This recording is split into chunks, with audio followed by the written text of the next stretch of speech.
Hai anak-anak, selamat pagi. Assalamualaikum warahmatullahi wabarakatuh. Berjumpa lagi bersama Bu Nuril. Nah, kali ini kita akan belajar tentang keberagaman ekonomi. Ayo, ada yang tahu keberagaman ekonomi itu apa? Nah, kita simak. Keberagaman ekonomi adalah salah satu bidang yang memegang peranan penting dalam kehidupan masyarakat. Sebagian bangsa yang memiliki jumlah penduduk yang besar dan terbesar di seluruh wilayah Indonesia, sudah tentu kegiatan ekonomi yang dilakukan masyarakatnya menjadi beragam. Nah, bagaimana contoh keberagaman ekonomi yang ada di Indonesia? Ayo kita pelajari bersama melalui penjelasan berikut. Kegiatan agraris. Apa itu kegiatan agraris? Nah, Indonesia adalah negara agraris.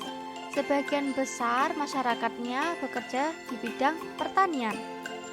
Tanah Indonesia yang subur dan curah hujan yang tinggi membuat tanaman pertanian tumbuh dengan subur. Beberapa contoh daerah di Indonesia menjadi lumbung padi, yaitu Jawa Barat, Jawa Tengah, Jawa Timur, Sulawesi Selatan, dan Lampung. Saat ini, jumlah lahan pertanian semakin lama semakin berkurang. Mengapa ya? Karena lahan pertanian berubah fungsi menjadi pemukiman warga yang semakin meningkat. Mereka beranggapan pekerjaan sebagai petani tidak bergengsi dan tidak menghasilkan banyak uang. Mereka lebih suka merantau ke kota untuk mencari pekerjaan yang dianggap lebih baik dan menghasilkan banyak uang.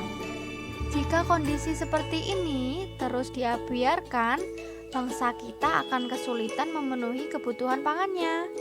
Untuk memenuhi kebutuhan pangan pun, bangsa kita harus mengimpor dari negara-negara lain. Nah, coba kalian bayangkan bagaimana cara mengatasinya. Yang pertama, memberi bantuan berupa bibit unggul, pupuk murah, dan modal usaha kepada para petani. Yang kedua, membeli padi dengan harga yang pantas agar kesejahteraan petani meningkat. Yang ketiga, memberi penyuluhan kepada pemuda desa agar mau bertani dengan cara dan alat modern. Yang selanjutnya adalah kegiatan perikanan. Wilayah laut Indonesia yang sangat luas menjadikan negara kita sebagai negara maritim terbesar di dunia. Mengapa? Karena hasil-hasil perikanan dan kelautan di Indonesia banyak yang diekspor. Salah satunya adalah ranjungan. Ranjungan adalah hewan sejenis kepiting. Jawa Tengah, Sulawesi Tenggara, dan Riau menjadi daerah penghasil ranjungan terbesar di Indonesia. Selain ranjungan, ikan tuna juga banyak diekspor ke luar negeri. Daerah penghasil tuna di Indonesia yaitu Laut Sulu dan Laut Banda. Hasil laut lainnya yaitu rumput laut. Rumput laut banyak dibudidayakan di Nusa Tenggara Timur. Yang selanjutnya adalah kegiatan perdagangan. Nah, kegiatan perdagangan ini memegang peran penting dalam perekonomian bangsa kita. Kemajuan zaman menyebabkan lahirnya banyak pasar modern di daerah perkotaan seperti minimarket dan mal.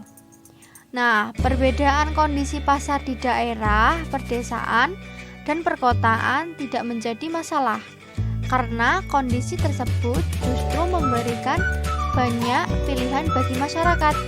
Jika ingin membeli barang dengan harga murah, maka masyarakat dapat pergi ke pasar tradisional. Namun sayangnya, keberadaan pasar-pasar modern ini malah justru mengubah kebiasaan masyarakat. Jadi masyarakat ini cenderung lebih konsumtif dan senang berbelanja. Banyak dari mereka yang lebih mengutamakan membeli barang yang diinginkan dibanding menjadi kebutuhan utamanya. Nah, kondisi ini jika dibiarkan akan merugikan ke masyarakat itu sendiri. Maka dengan cara bagaimana ya kita dapat menghindari budaya konsumtif atau bergaya hidup mewah? Nah, Simak cara menghindari budaya konsumtif dan berhidup mewah.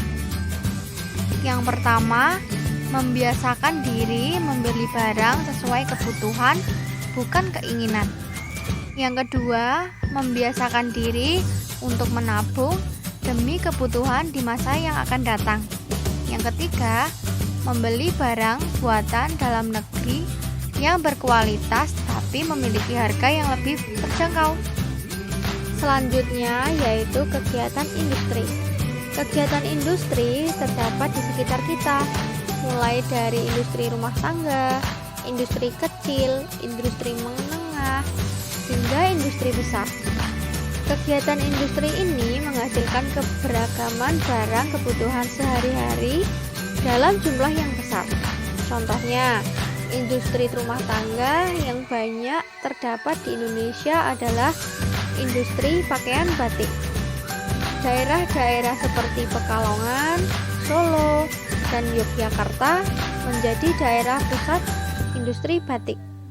Selanjutnya adalah kegiatan pertambangan. Di Indonesia memiliki kekayaan berupa sumber daya alam yang melimpah. Sumber daya alam tersebut tersebar di hampir seluruh wilayah Indonesia. Pengolahan sumber daya alam dilakukan oleh pemerintah melalui badan usaha pemerintah serta bantuan pihak swasta yang pelaksanaannya diatur dalam undang-undang. Mengapa? Karena bertujuan untuk memenuhi kebutuhan dan meningkatkan kemakmuran rakyat. Kegiatan pertambangan harus dilakukan menggunakan cara yang ramah lingkungan, sehingga tidak merusak lingkungan dan merugikan masyarakat sekitarnya. Nah, jika adanya kegiatan penambangan liar dapat merusak lingkungan, akibatnya akan dirasakan sendiri oleh masyarakat setempat. Banjir dan tanah longsor dapat terjadi akibat kegiatan penambangan liar oleh masyarakat. Oleh karena itu, sebaiknya masyarakat tidak melakukan penambangan liar yang membahayakan diri sendiri. Selanjutnya, kegiatan pariwisata. Indonesia memiliki beragam kenampakan alam. Banyak dari kenampakan alam tersebut yang dikembangkan menjadi tempat wisata, sehingga dapat dikunjungi oleh banyak orang. Warga sekitar setempat wisata menyambut para pengunjung dengan sukacita. Mereka juga memanfaatkan kedatangan para pengunjung untuk memperoleh penghasilan dengan cara menyewakan penginapan, membuka tempat makanan, menyewakan kendaraan, dan membuka souvenir. Namun, ketika kita sebagai pengunjung juga harus mempunyai etika, sikap menghargai tempat-tempat wisata yang kita kunjungi. Contohnya tidak membuang sampah sembarangan, tidak merusak tempat wisata. Itu adalah sikap kita yang baik saat mengunjungi tempat-tempat wisata agar tetap terjaga dengan aman. Nah, itu tadi adalah penjelasan tentang kegiatan ekonomi yang ada di Indonesia. Cukup sekian ya anak-anak pembelajaran hari ini. Sampai jumpa minggu depan. Bye-bye. Assalamualaikum warahmatullahi wabarakatuh.